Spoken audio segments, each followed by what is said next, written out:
there will be a lot of people who will not like NFTs because they just see this video, panoorin ko na ng libre. Totoo naman talaga yun eh. Pwede naman ako magkaroon ng sarili kong Mona Lisa sa bahay, magbibili lang ako 1,000 pesos, but that's a fake eh. Why do people go into auctions and buy the most expensive art piece there? And why do they outbid themselves? Because they want people to know na sila yung nakakuha out of one artwork that's so unique. Sila yung meron nun. A lot of these NFT projects won't do so well, but as a whole, it looks like the future eh.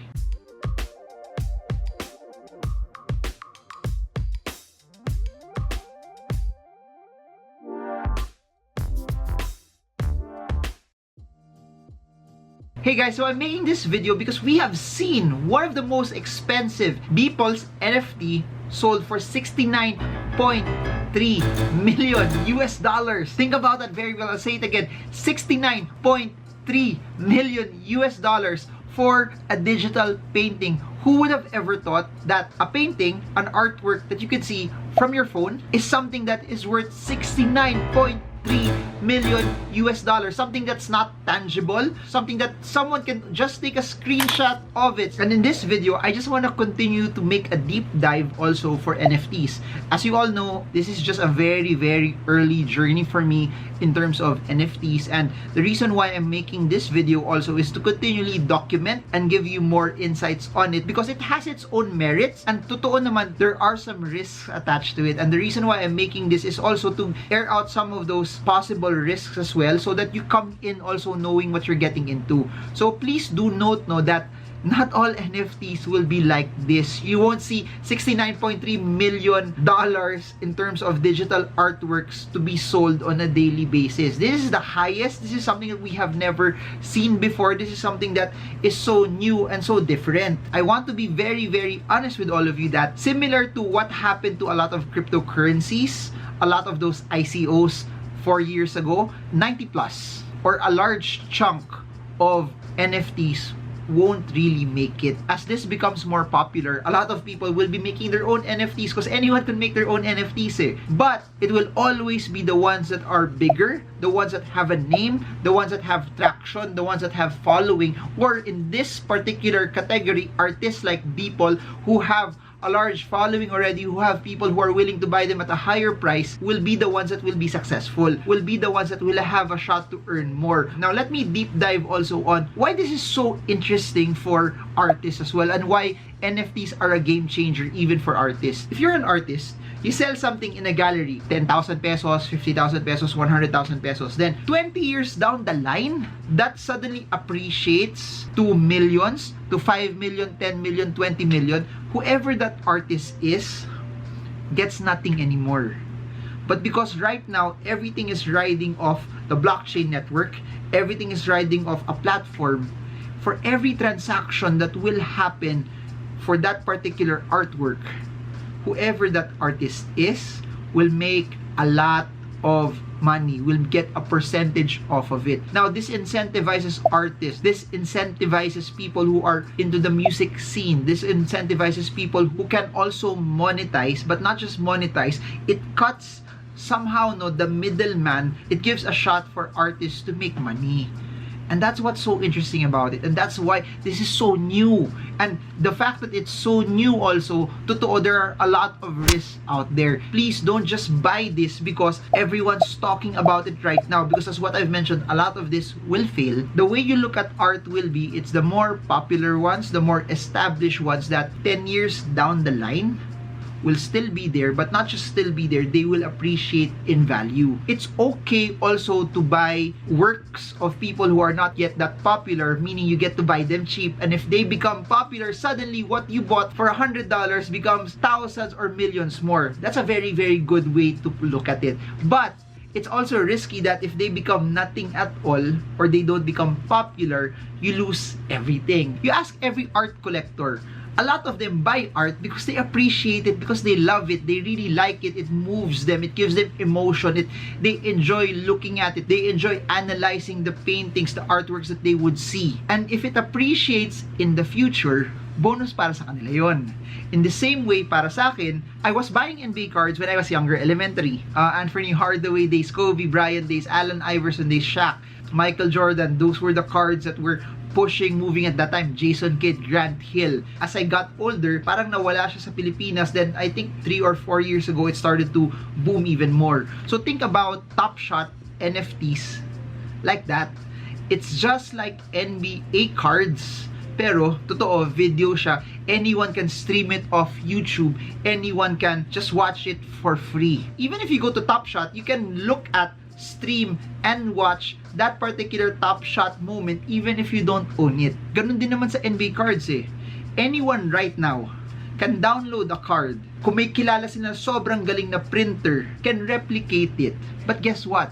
Since that's not the real thing, kahit kamukhang-kamukha niya yung card na yun, no one will buy it. The reason why NFTs are so popular, it's not really for people who are just purely investors per se, that, okay, bili tayo Tesla stock because aakyat yan, because sobrang ganda ng company, or bili tayo Bitcoin because it's a storer of value, because it has the ability to earn. NFTs are a hybrid between the potential for it also to appreciate because of its scarcity, but also it's a hybrid between arts and collectibles. These are for people who really loves the NBA, who sees that, hindi, fan ako, gusto ko mag-collect ng moments eh. Why do people go into auctions and buy the most expensive art piece there? And why do they outbid themselves? Because they want people to know na sila yung nakakuha out of one artwork that's so unique. Sila yung meron nun. In the same way sa moments, why are rare moments or even rare basketball cards more expensive? Because konti lang meron nun. People want to know that ako, out of the 100 cards that's there, that's available, I have one of those. I know also there will be a lot of people who will not like NFTs because they just see this video, panoorin ko na ng libre. Totoo naman talaga yun eh.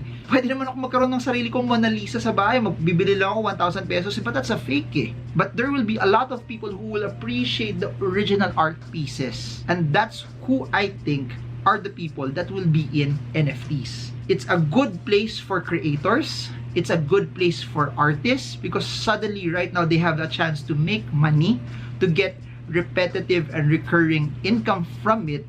But in the same way, it's a good way also for people who appreciate art, who want to collect, and in the same way have an upside.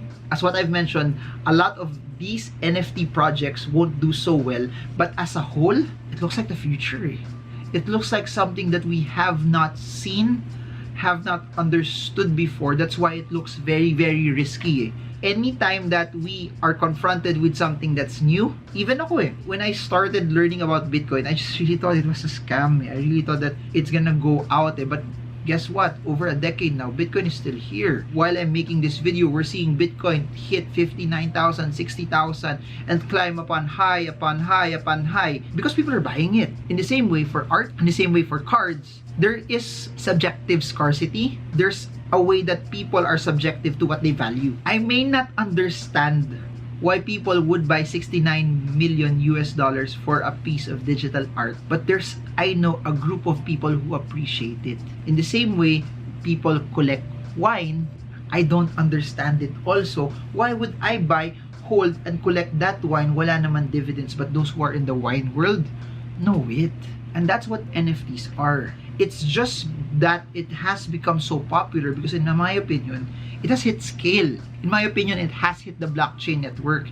In my opinion, it has given a shot for people who collect finally know that ano yung pinakamababang presyo dun sa moment na gusto kong bilhin. San ba to nanggaling? Totoo ba talaga to? Which was not available before. Which is hard to track for physical cards. Which is hard to track for paintings. The arbitrage for NFT paintings is because it's in the blockchain network, it will never be fake.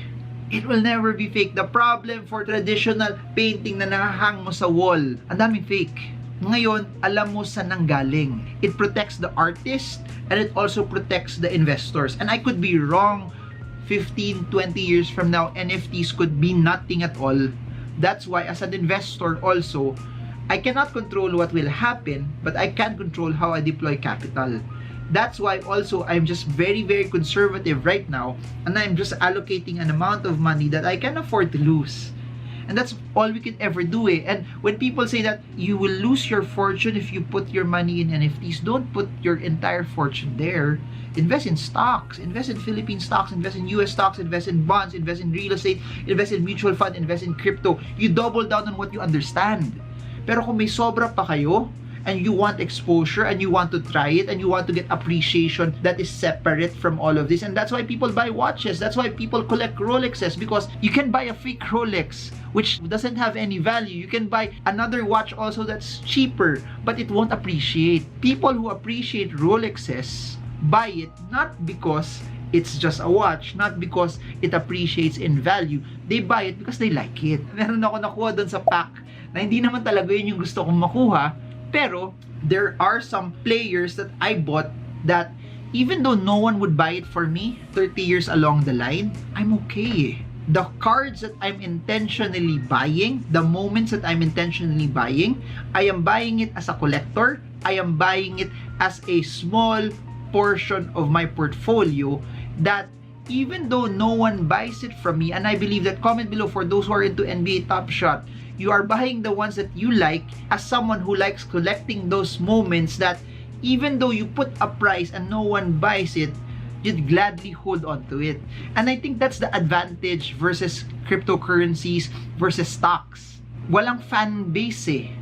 You don't buy Ayala Land or Bitcoin or Apple kasi nakita mo nag-score siya ng 100 points and you got inspired because of their performance. It's not eh.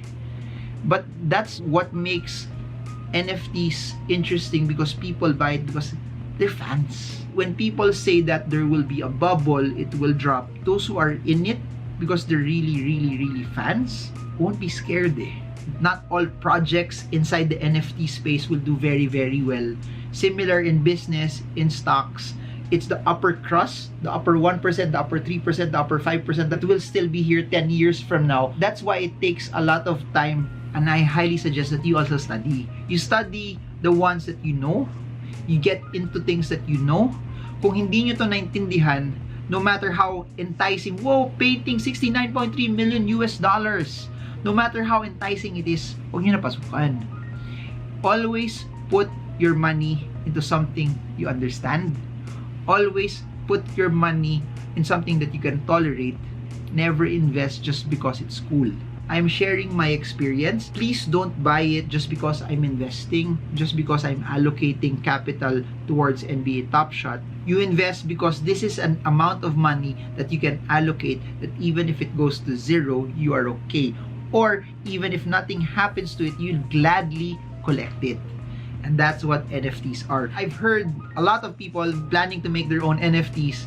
It might be something also for you guys. If you are an artist, if you're a thought leader, you're a public personality, it could be a way for you also to be able to create your own NFT, because it's so new, the possibilities are endless, that there's a way and a shot for you also to be able to add value to people by the NFTs that you create. I think I'm gonna make more and more contents about this. So if you guys have any questions, feel free to put it down below. For those who want to enroll in my Stock Smarts courses, Fundamental and Technical Analysis, the link is in the description below. We also have a Stock Market Basics course below. Above and beyond that, for those who want to invest in US markets and crypto markets, we have brokerages below that could help you as well. Are you into NFTs or not? Please let me know. It's nice to just hear your thoughts on all of this. Those who like it, those who don't like it, but at the end of the day, it will always go back to what your conviction is for this. So that's it for now. Marvin Gurmo. I hope this video helps you trade well, trade strong, trade smart. See you all again soon, guys, and God bless you all.